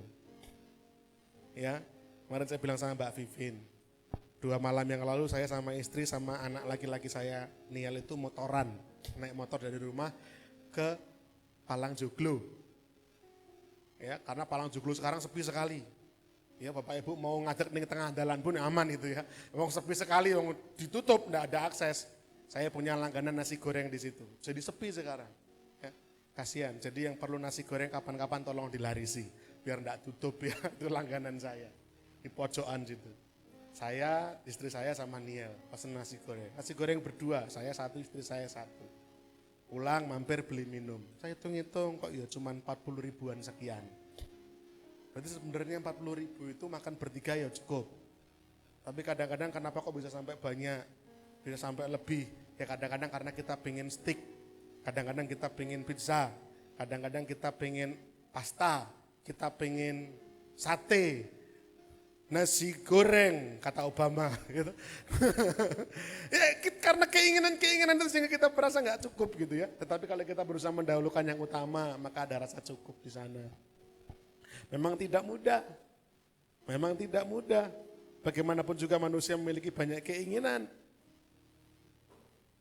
Punya banyak hasrat. Tapi Rasul Paulus mengajar kepada Timotius demikian. Keinginan memperkaya diri atau ketamakan adalah jebakan menuju keruntuhan dan kebinasaan. Tadi dikatakan di ayat sebelumnya, banyak orang yang ingin menjadi kaya justru masuk dalam jerat yang meruntuhkan dan membinasakan. Saya tanya, apakah kaya itu salah? Tidak. Apakah kaya itu dosa? Tidak. Tapi keinginan untuk terus-menerus memperkaya diri, keinginan untuk terus-menerus menjadi lebih kaya lagi, itu datangnya dari rasa tamak, datangnya dari rasa rakus, greedy. Karena Tuhan sudah cukupkan, tapi kita pengen lebih lagi, kita pengen lebih lagi. Itu datangnya dari rasa ingin kaya. Dan itu meruntuhkan, menghancurkan, membinasakan. Berapa banyak kemarin ketika zamannya kripto lagi heboh-hebohnya. Banyak orang tiba-tiba jatuh melarat. Kenapa? Karena ingin kaya dengan cara yang cepat. Semua dijual asetnya, beli kripto, tiba-tiba harganya anjlok, hancur. Beli koin ini, koin itu, berantakan semua harganya. Tiba-tiba jadi jatuh miskin. Menghancurkan, membinasakan. Dan yang keempat, seorang dikatakan cinta uang ketika uang itu membuatnya menyimpang. Tadi kan dikatakan akar dari segala kejahatan apa? Cinta uang. Dan dengan memburu uanglah beberapa orang telah menyimpang dari iman. Sehingga indikatornya orang sudah sampai cinta uang itu apa? Ketika uang membuatnya dia menyimpang dari iman. Tapi kalau selama dia mencari uang dan tetap menjaga dirinya teguh dalam iman, orang ini aman. Dia tidak cinta uang. Dia hanya memang sedang bekerja untuk mendapatkan uang. Tapi kalau demi uang meninggalkan iman, demi uang melalaikan iman, meninggalkan iman demi uang, wah itu mengerikan. Itu namanya cinta uang. Dan dengan cinta uang, maka apa kata firman Tuhan? Menyiksa diri, kalimat paling bawah, menyiksa diri dengan berbagai-bagai duka. Jadi yang kedua, Allah itu pasti akan mencukupkan kita. Mencukupkan kita. Nah, cukup kata kuncinya itu dari rasa cukup kita, bukan dari jumlah yang kita pegang. Dan yang ketiga, kelimpahan dari Allah itu tujuannya untuk pekerjaan baik. Yang pertama tadi Allah akan memberkati kita dengan limpah. Yang kedua, kecukupanlah yang jadi kuncinya. Ya, dan yang ketiga, kelimpahan ini tujuannya satu, supaya kita melakukan pekerjaan baik atau ergon. Malah berkelebihan di dalam berbagai kebajikan. Atau versi mudah dibacanya, kamu akan memiliki lebih daripada cukup untuk setiap pekerjaan yang baik. Apa itu ergon? Ergon itu tugas, pekerjaan, perbuatan, atau hal. Jadi pekerjaan baik, tugas yang baik, perbuatan yang baik, atau hal yang baik. Jadi Bapak Ibu Saudara, ketika Tuhan melimpahkan kita, tujuannya bukan kita makin hura-hura. Tujuannya bukan supaya kita makin foya-foya. Ketika Tuhan melimpahi kita, tujuannya bukan untuk memperkaya diri kita terus-menerus. Tapi tujuannya adalah supaya kita menjadi pipa, bukan menjadi ember. Tujuannya membuat kita menjadi sungai, bukan menjadi tandon, nampung terus tapi tidak menyalurkan. Tujuannya adalah supaya kita melakukan pekerjaan baik. Oh, mana nih? Pak, tolong dibantu Pak. Oke. Efesus 2 ayat 10 katakan demikian. Karena kita ini buatan Allah, diciptakan dalam Kristus Yesus untuk melakukan pekerjaan baik. Yang dipersiapkan Allah sebelumnya, Ia mau supaya kita hidup di dalamnya. Tujuan kecukupan, tujuan kelimpahan dari Allah bukan untuk memperkaya diri sendiri dan menjadi tamak. Ketamakan adalah awal kehancuran dan kebinasaan. Perhatikan Bapak Ibu, tujuan kelimpahan adalah untuk mengoptimalkan pelayanan kita dalam pekerjaan baik. Dalam tindakan nyata, di dalam perbuatan baik. Kalau kita ada orang pernah bilang begini sama saya, ketika gaji kita 2 juta, kita bisa mencukupkan diri dengan belanja 1 juta. Maka ketika kita gajinya jadi 3 juta, maka belanjanya jadi berapa? Ya tetaplah 1 juta. Supaya yang 2 juta Tuhan bisa pakai untuk kepentingan yang lain. Beberapa hari yang lalu saya pergi ke Alfamart. Ketika turun dari mobil, tepat di samping mobil saya itu ada seorang ibu dan seorang anak. Ibu ini mungkin umuran istri saya lah, lebih muda sedikit dia malah. Dan anaknya seumuran anak saya Niel. Panas-panas siang-siang, mentang-mentang itu ya. The hot is potato. Panasnya kentrang-kentrang katanya orang Jawa gitu ya. Panasnya luar biasa. Saya merasakan ibu dan anak ini kepanasan, sudah kayak kepiting rebus begitu.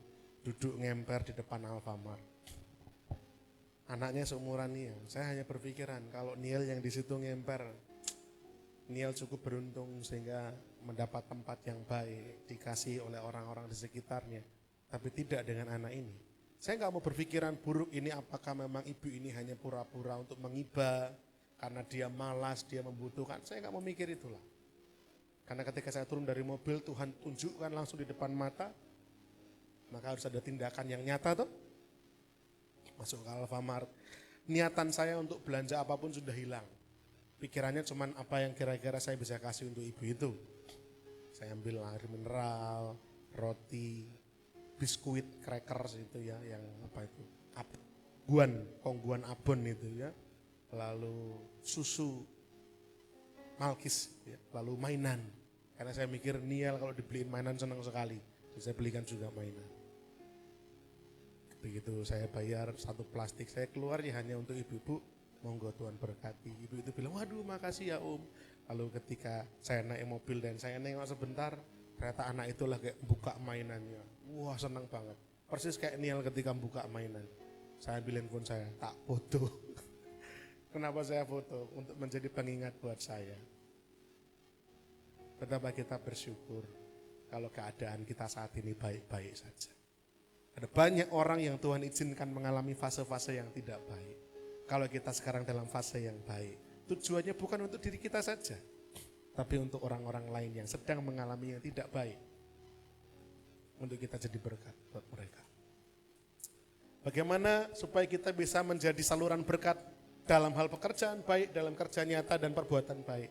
Pak Andreas, maaf, mundur lagi Pak, satu. Mundur lagi.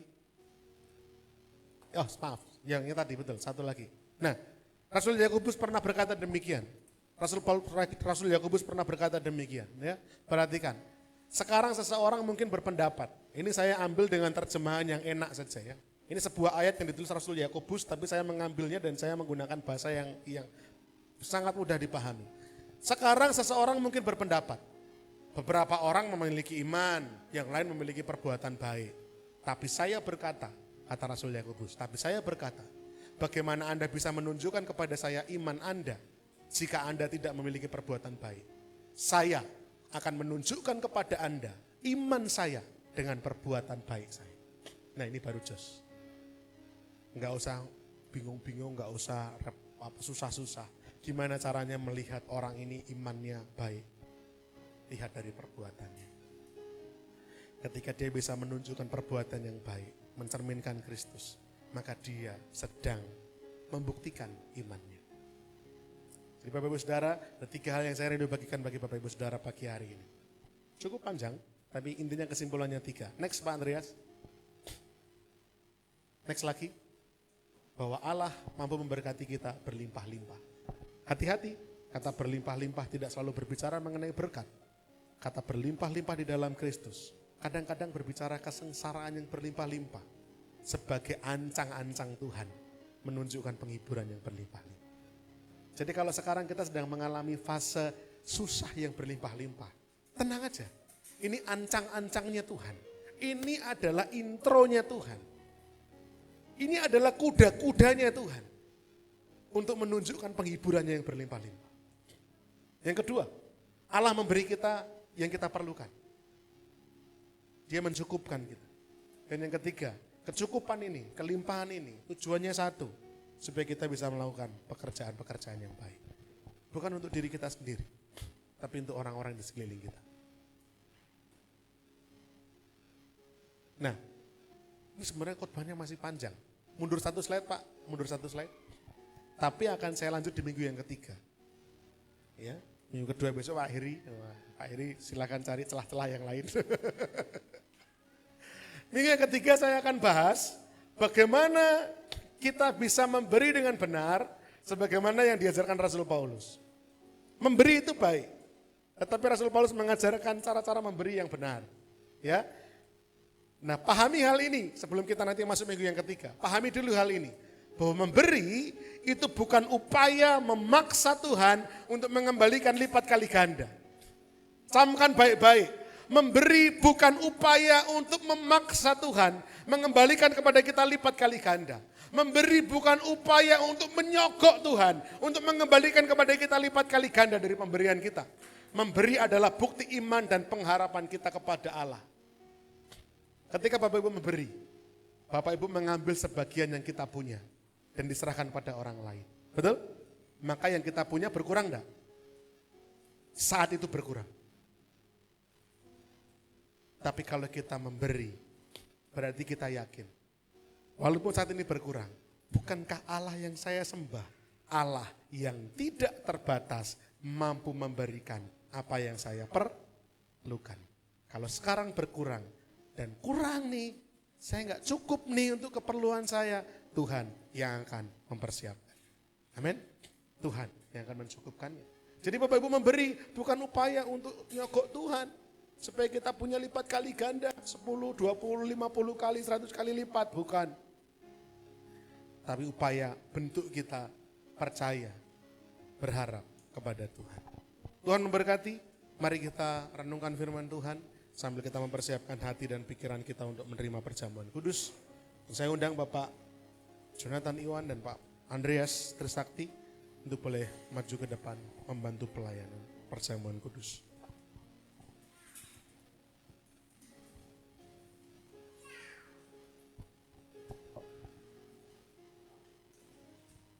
Kita akan naikkan pujian tadi, tak terbatas.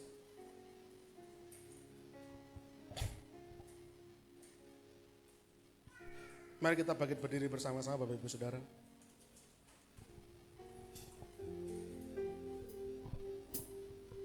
Ku kagumi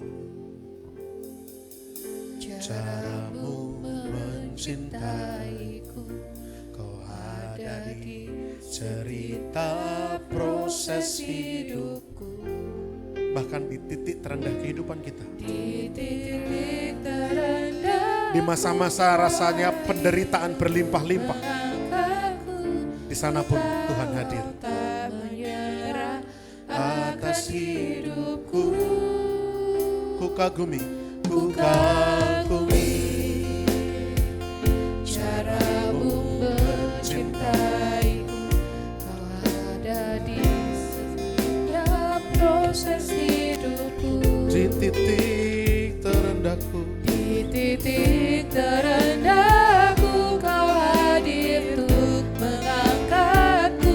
Ku tahu kau tak menyerah akan hidupku. mari katakan bersama dengan imanmu. Tak terbatas Haleluya. kuasa-Mu, tak terduga cara-Mu. Kau yang kuandalkan di setiap langkah hidupku. Tak terbatas kasih-Mu, Tak terbatas kasih-Mu, tak terduga jalan-Mu, tak terduga jalan-Mu. Kau yang ku percaya, Kau yang ku percaya di segala musim hidupku. tak terbatas, Tak terbatas kuasa-Mu, tak terduga cara-Mu. Kau yang kuandalkan di setiap langkah hidupku. tak terbatas kasih-Mu, Tak terbatas kasih-Mu, tak terduga. tak terduga jalan-Mu. Kau yang ku percaya, Kau yang ku percaya di segala musim. Mari jemaat Tuhan, engkau yang hari-hari sedang mengalami titik terendah dalam hidupmu, engkau boleh angkat tanganmu tanda berserah di hadapan Tuhan. Mari kita mengangkat tangan tanda berserah dan pasrah di hadapan Tuhan, bahwa Dialah yang sanggup memulihkan, bahwa Dialah yang sanggup mencukupkan, bahwa Dialah yang sanggup memberkati, bahwa Dialah yang sanggup melimpahkan. Pertolongannya ajaib, nyata, tepat pada waktunya. Percayalah, percayalah. Haleluya. Tak terduga,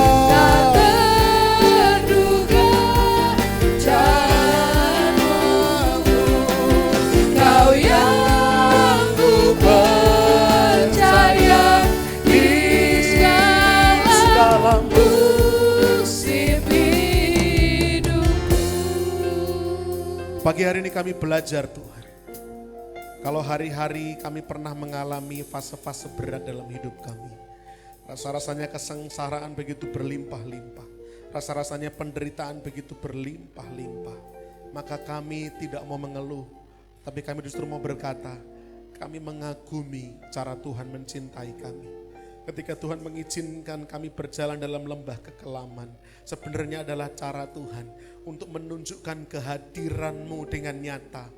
Ketika Tuhan mengizinkan kami dalam titik yang berat di dalam kehidupan kami, bukan karena Tuhan sedang menghukum kami, tetapi Tuhan sedang membawa kami untuk melihat betapa mujizat-Mu itu masih nyata. Ketika Tuhan mengizinkan kami menangis, ketika Tuhan mengizinkan kami untuk putus asa, hampir menyerah rasanya, bukan ketika Tuhan sedang menghina kami, mencerca kami, menyiksa kami, menghukum kami, bukan. Tetapi itu adalah cara Tuhan mencintai kami untuk menyadarkan kami bahwa di balik air mata ini akan ada tawa sukacita. Karena Tuhan akan menyediakan pertolongan dan penghiburan yang berlimpah-limpah juga. Terima kasih Tuhan. Tuhan, kami adalah Tuhan yang tidak terbatas. Kami tidak perlu takut. Kami tidak perlu cemas. Kami punya Tuhan. Terima kasih Bapa di sorga, biarlah firman-Mu tertanam dalam setiap hati jemaat. Setiap hati kami semua tanpa terkecuali dengan kuat. Menjadi rema yang terus memberkati kami dalam hari-hari kehidupan kami. Agar kami diingatkan, kami tidak hanya sekedar menjadi pelaku, mendengar, tetapi kami menjadi pelaku-pelaku firman. Kami belajar terus percaya dan mengandalkan Tuhan saja. Tuhan mampu menolong kami, mencukupkan kami, bahkan memberi kelimpahan bagi kami. Sampai kami menjadi berkat bagi orang-orang di sekeliling kami. Terima kasih Tuhan, terima kasih. Biarlah firman ini sungguh-sungguh memberkati setiap telinga dan hati dan pikiran yang terbuka. Sebentar kami Tuhan akan ambil bagian dalam perjamuan kudus. Sucikan, kuduskan, layakkan setiap kami semua tanpa terkecuali juga yang akan melayani. Biarlah kami pantas untuk mengambil bagian dalam perjamuan kudus. Seraya mengingat kembali pahitnya, getirnya, sengsaranya Kristus di atas kayu salib demi menebus dosa-dosa kami. Kami akan ambil bagian dalam perjamuan kudus dengan penuh hikmat dan kesungguhan. Di dalam nama Tuhan kami Yesus Kristus, kami bersyukur berdoa. Haleluya. Amin. Jemaat Tuhan dipersilakan duduk dan pelayan perjamuan akan membagikan perjamuan kudus.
Kuasa darah-Mu, oleh kuasa darah-Mu, Kau telah tebus dosaku,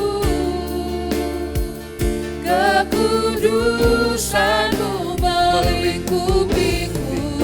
Mari kita bangkit berdiri sekali lagi bersama-sama.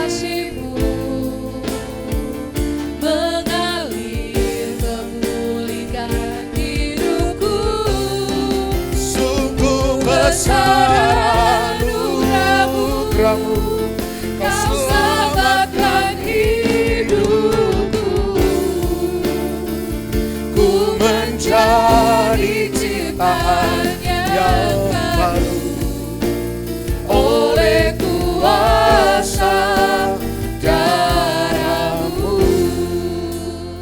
Sebelum kita akan makan dan minum perjamuan kudus ini, mari bersama-sama kita merenungkan sejenak bahwa sesungguhnya kita manusia berdosa. Kita adalah seteru-seteru Allah karena perbuatan dosa kita, kesalahan-kesalahan dan pelanggaran-pelanggaran kita. Namun telah diperdamaikan dengan Tuhan Yesus lewat pengorbanannya di kayu salib. Sehingga pantaslah untuk kita bersyukur senantiasa. Mari kita merenung sejenak, mengucap syukur sambil memandang kepada salib Kristus.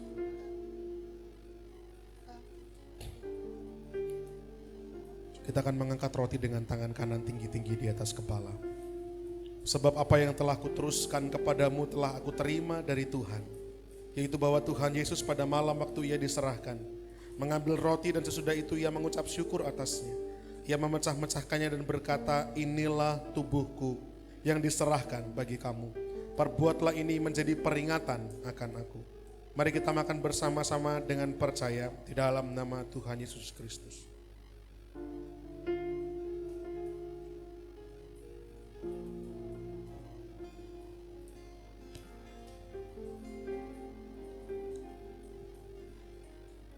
Mari kita mengangkat cawan anggur dengan tangan kanan tinggi-tinggi. Demikian juga ia mengambil cawan sesudah makan, lalu berkata, cawan ini adalah perjanjian baru yang dimeteraikan oleh darahku. Perbuatlah ini setiap kali kamu meminumnya, menjadi peringatan akan aku.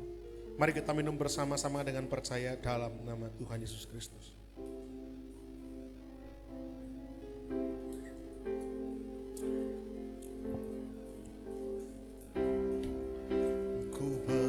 Bersyukur Bapa, ku bersyukur Tuhan, terima kasih untuk darahmu Tuhan, buat kasih terima kasih untuk tubuhmu, di dalam hidup. terima kasih untuk pengorbananmu Tuhan, Bersyukur, terima kasih untuk kasih setiamu, terima kasih untuk berkat-berkat-mu, terima kasih untuk sukacita yang kau beri, terima kasih untuk damai sejahtera yang kau beri, terima kasih untuk pengharapan yang senantiasa baru, terima kasih untuk kekuatan yang memampukan kami berdiri, terima kasih untuk penyertaan-Mu. Ku bersyukur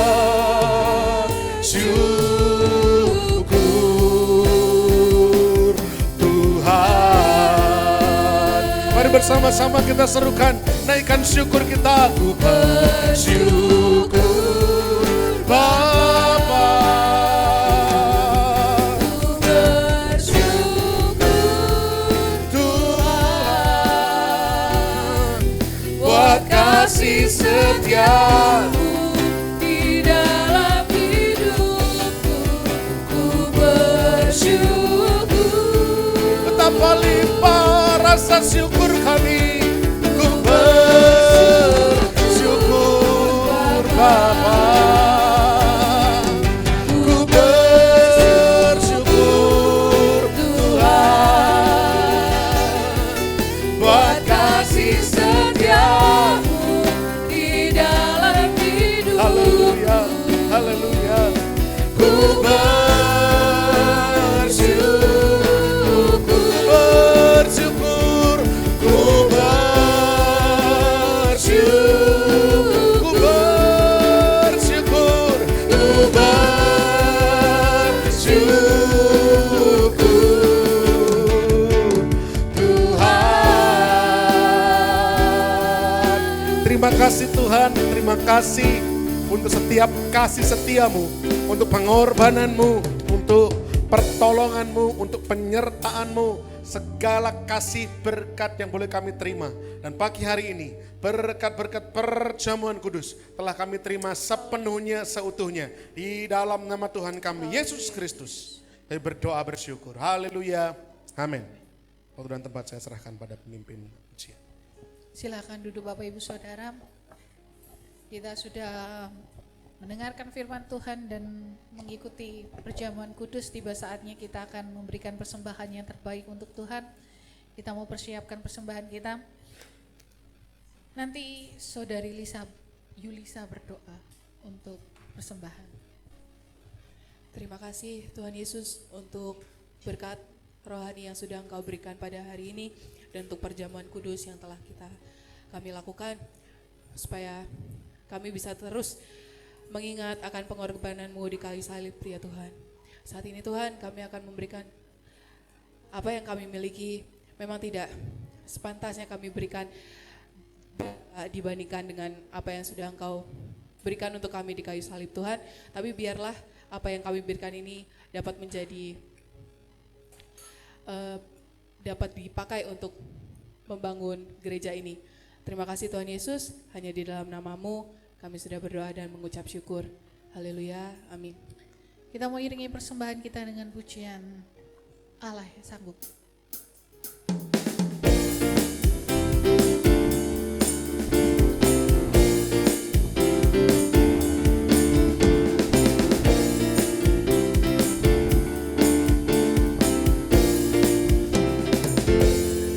Apa yang tak pernah dilihat mata,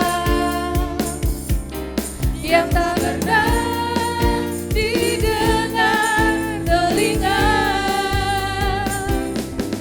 apa yang tak timbul di dalam hati, semua disediakan bagi yang mengasihi Dia. Allah sanggup melakukan segala perkara, dulu, sekarang, dan selamanya. Kuasanya tidak berubah. Allah sanggup melakukan segala perkara, dulu, sekarang, dan selamanya. Kuasanya tak berubah. Allah sanggup melakukan segala perkara, dulu, sekarang, dan selamanya. Kuasanya tidak berubah. Allah sanggup melakukan segala perkara, dulu, sekarang, dan selamanya. Kuasanya tak berubah. Dulu, sekarang, dan selamanya. Kuasanya tak berubah. Dulu, sekarang, dan selamanya. Kuasanya tak berubah. Terima kasih untuk persembahan Bapak Ibu Saudara, kiranya persembahan boleh menjadi berkat untuk pekerjaan Tuhan di JKI MCC. Tiba saatnya kita akan mendengarkan info sepekan MCC dari layar atau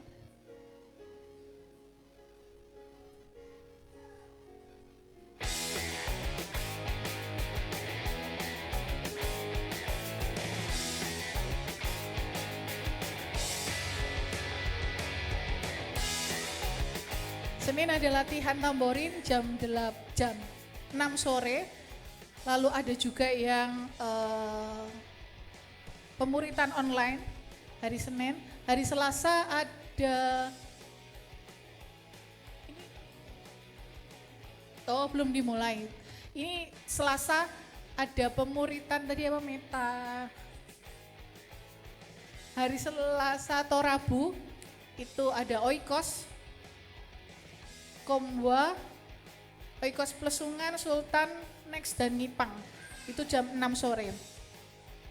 Lalu hari Rabu jam 10 pagi ada Kristal, program JKIMCC dan Radio Immanuel. Jadi Bapak Ibu bisa mendengarkan lewat Radio Immanuel. Lalu hari Kamis ada latihan musik dan pujian untuk ibadah raya yang pertama jam 6 sore, lalu ibadah raya yang kedua jam 7 malam. Lalu Jumat ada menara doa dan puasa jam 6 sore. Ini sudah mulai sedikit pesertanya Bapak Ibu, monggo yang terbeban untuk berdoa bersama bisa datang di menara doa jam 6 sore hari Jumat. Lalu hari Sabtu Metanex, yaitu remaja dan pemuda, jam setengah 5 sore, setengah 6 sore. Lalu hari Minggu ada ibadah raya yang pertama jam 8 pagi di Solotek. Lalu ibadah sekolah Minggu Al-Fakib jam 3 sore. Lalu ibadah raya yang kedua jam 5 sore. Demikian informasi sepekan MCC. Ada informasi yang lain? Pak Daniel.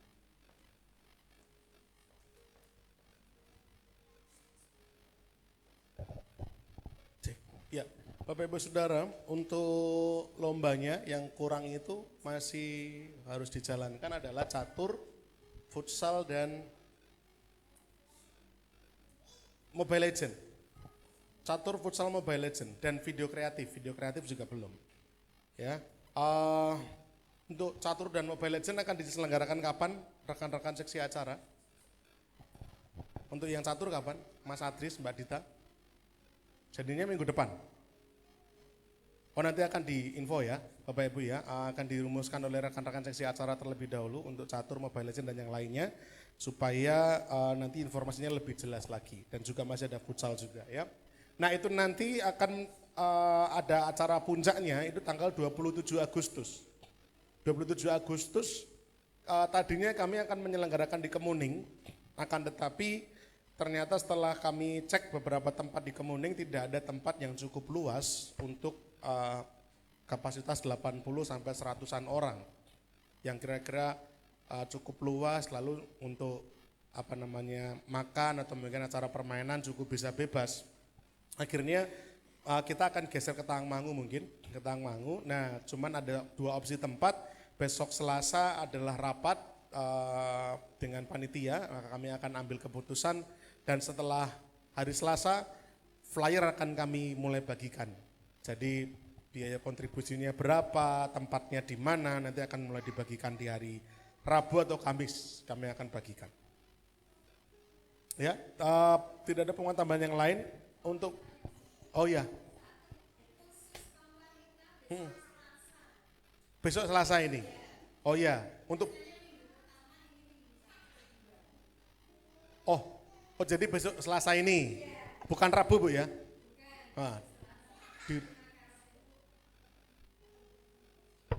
Karena Rabu tepuan sama Plesungan, gitu. Oke, kalau begitu di tempatnya siapa Bu?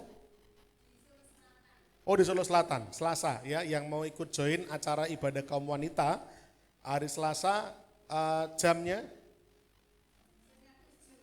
6:30 ya. Oh, berarti rapatnya harus digeser itu. Iya, nanti rapatnya. Iya, makanya. Oke, nanti kita utak-atik lagi. Nanti panitia ibadah Padang nanti akan dapat informasi dari grup saja, dari saya. Oke, tidak ada tambahan yang lain. Kita akan tutup ibadah kita pada pagi hari ini.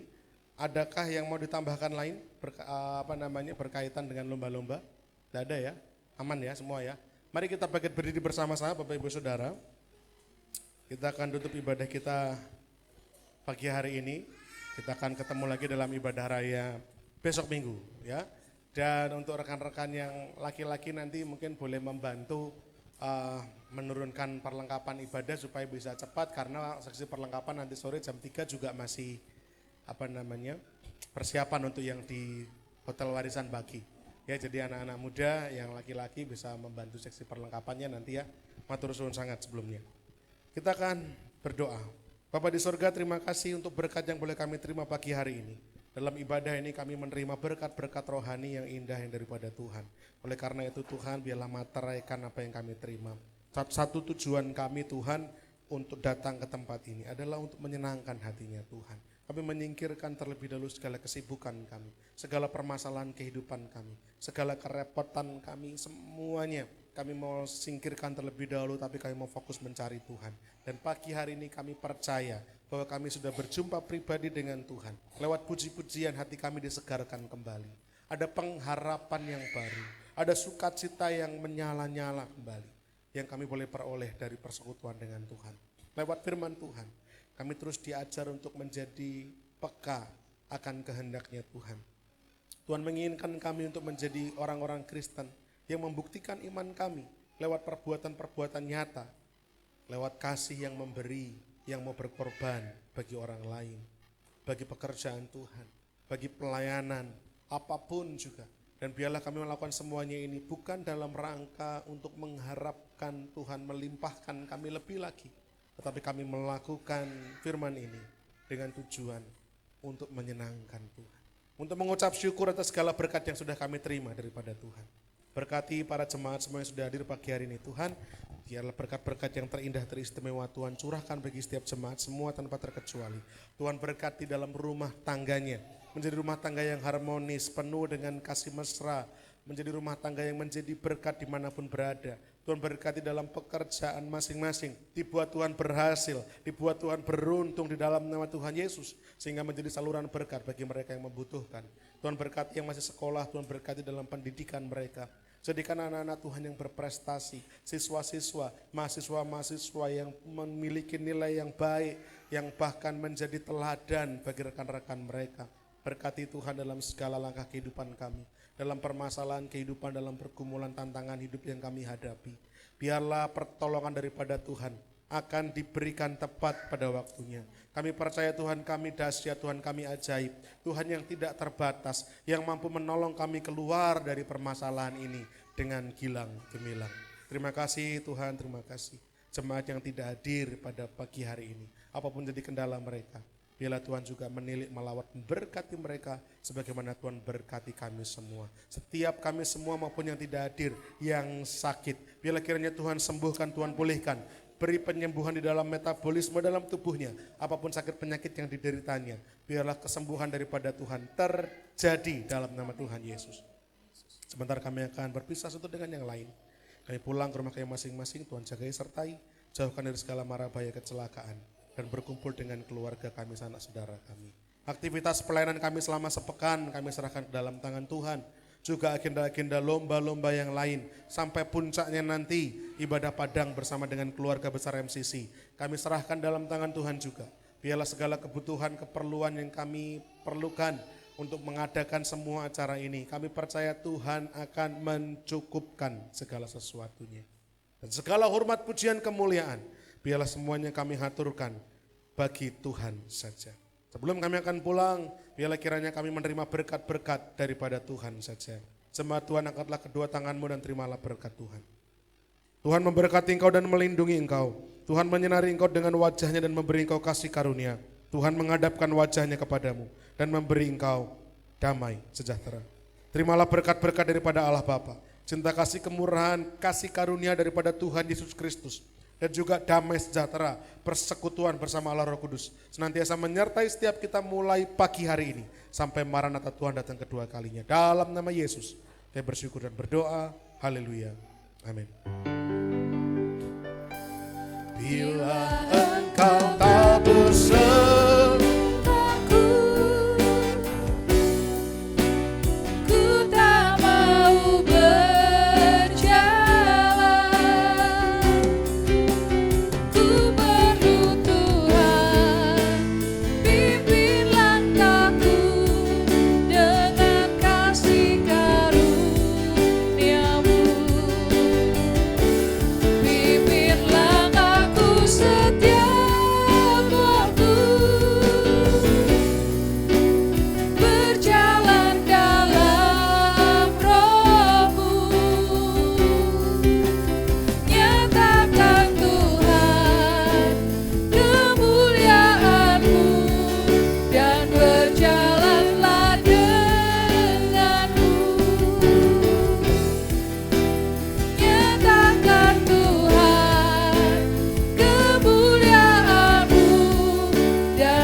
dan berjalanlah denganku.